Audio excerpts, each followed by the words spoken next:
अस्सलाम वालेकुम friends and welcome back to another vlog. I hope आप सब ठीक ठाक होंगे। और अभी सुबह के बज रहे थे 10 साढ़े 10। तो मैं पहले ही किचन में आ गई थी और यहाँ पे चाय के लिए मैंने दूध रख दिया था चूल्हे पे।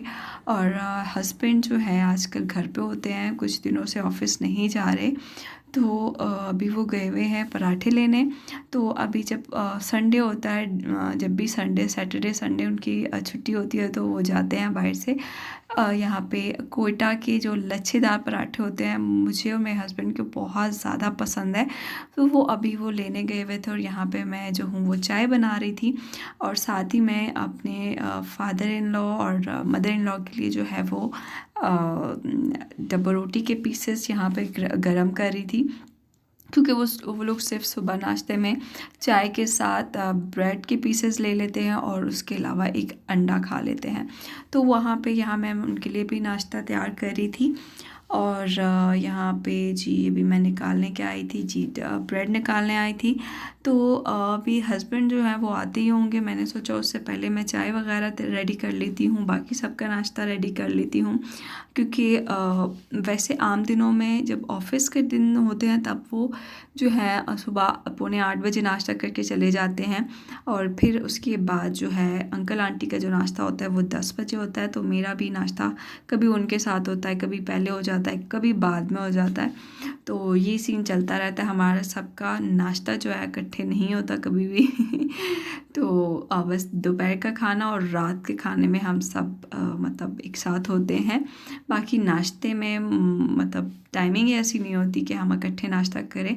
तो यहाँ पे मैं अपने जो है ये 2 ब्रेड के स्लाइसेस गरम कर रही थी और इसके अलावा जो प्लेट्स वगैरह थे वो लगा रही थी। और आजकल एक्चुअली हमारे जो हेल्पर हैं किचन में जो रहते हैं, हमेशा वही सारा कुछ करते हैं, नाश्ता वगैरह वही बना के देते हैं। तो वो आजकल छुट्टियों पे गए हुए हैं। तो फिर इसलिए फिर सारा कुछ मुझे देखना पड़ता है।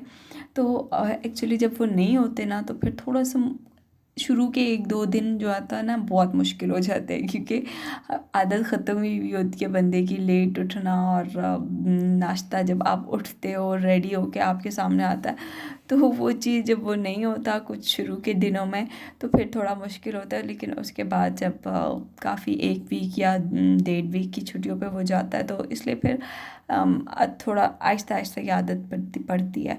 तो फिर जो होता है क्या है, बाकी जो मुझे रोटियां पकाने के दिन के टाइम मुझे थोड़ी मुश्किल होती है, क्योंकि जब 2-3 महीने बाद वो जाता है, तो मैं जो जितनी रोटियां बनानी सीखी होती है वो मैं फिर भूल जाती हूँ। लेकिन उसके जाते फिर मुझे जब थोड़ा बहुत मैं अपनी रोटियां शोटियां ठीक कर लेती हूँ, गोल बनाने लग जाती हूँ, तो फिर वो आ जाता है। तो इस तरह करते करते बीच में मतलब भूलती रहती हूँ कि रोटियां कैसे गोल बनानी, और इस तरह से प्रैक्टिस मतलब नहीं होती ना ज़्यादातर। तो ये सही होता है। यहाँ पे जी मेरे हस्बैंड जो है वो अभी आजकल जो है 1-2 हफ्तों से सुबह नाश्ते में पराठों के साथ ये शहद ले लेते हैं। अच्छा, ये एक न्यू बॉटल में शहद आया था। तो ये आप देख सकते हैं, ऐसा मुझे लग रहा था जैसे विम की बॉटल हो, जो बर्तन धोने वाला विम होता है, अब वो मुझे लग रहा था। तो मुझे देख के बड़ी हंसी आ रही थी इसको। बहुत ही अजीब सी बॉटल थी, क्योंकि बाकी जो हम शहद मंगवाते हैं वो उसमें होता है, ग्लास के बॉटल्स में होता है। तो फिर इसको देख के मुझे बड़ा फ़नी सा लग रहा था, और अजीब सी बॉटल लग रही थी। खैर सुबह आप देख सकते हैं काफ़ी खामोशी थी। अंकल आंटी जो हैं वो अभी उठे नहीं थे, लेकिन मैं पहले से इनका नाश्ता जो है वो बस तकरीबन उठने ही वाले थे, तो मैंने सोचा मैं पहले ही नाश्ता जो है वो रेडी कर लूँ। बल्कि अंकल जो है वो फ्रेश हो रहे थे, उठ चुके थे, और आंटी जो थी वो बाहर उस्मान के साथ, मेरे बेटे के साथ जो है वो खेल रही थी, उसको खिला रही थी आई मीन। और ये आप देख सकते हैं सुबह का जो है बाहर का व्यू, बहुत मतलब खामोशी थी और बहुत ज़्यादा अच्छा व्यू लग रहा था।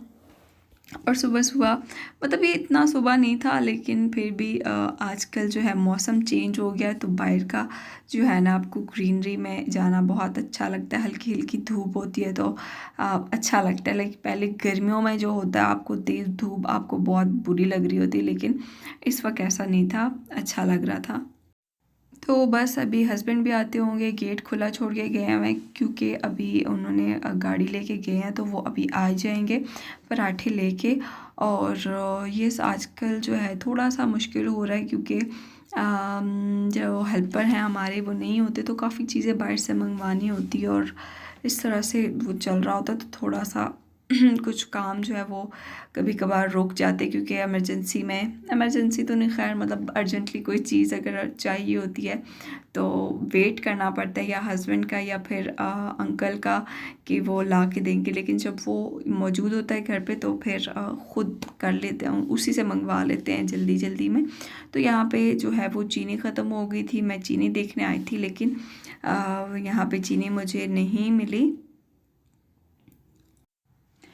अच्छा, मैं काफ़ी डर गई कि यार चीनी ख़त्म हो गई है, बिल्कुल चीनी नहीं थी, तो डब्बा बिल्कुल खाली पड़ा हुआ था। लेकिन शुक्र है यहाँ पे आके जब देखा तो पैकेट काफ़ी पड़ी हुई थी चीनी। तो मैंने कहा अल्लाह, अब इस टाइम पे चीनी अगर ख़त्म हो गई तो फिर क्या करूँगी, क्योंकि हस्बैंड भी वापसी पे आ रहे होंगे तो फिर वो सुबह सुबह वेट भी नहीं होता। खैर अभी वो आ गए हैं पराठे लेके, तो बस इंशाल्लाह अभी इसके साथ सारा कुछ बाकी रेडी कर लिया था मैंने, पराठे आ गए थे और बस अब हम अपना नाश्ता स्टार्ट करने वाले हैं। बस मैं सर्व करना है सारा कुछ। तो ये देखिए आप, इतने इनका अच्छा कलर और इतने मज़े के ये पराठे होते हैं। अगर आप लोग के घर के पास कोई मार्केट में अवेलेबल हो तो आप लोग ज़रूर ट्राई कीजिएगा। अच्छा, इनको कोयटा के मशहूर पराठे कहा जाता है, तो लच्छेदार पराठे तो बहुत ज़्यादा यम्मी होते हैं और थोड़े से स्वीट सा इसमें टेस्ट आ रहा होता है। और जब आप खाते हैं इसको तो ऐसे मुंह में घुल रहे होते हैं, बहुत ही ज़बरदस्त किस्म के होते हैं। अच्छा, इसकी रेसिपी भी मैंने यूट्यूब पे देखी थी, इंशाल्लाह आप लोगों के साथ जब मैं ट्राई करूँगी तो मैं भी आप लोगों के साथ भी शेयर करूँगी। खैर यहाँ पे हमने जो मैंने चाय वगैरह रख दी थी, सब कुछ सर्व कर लिया था और बस हमारा नाश्ता जो था वो बिल्कुल रेडी है और यहाँ पे हमने नाश्ता स्टार्ट कर लिया है। तो आई होप आपको आज का व्लॉग पसंद आया तो लाइक, सब्सक्राइब और कमेंट ज़रूर कीजिएगा। अपनी दुआओं में याद रखिएगा। अल्लाह हाफिज़।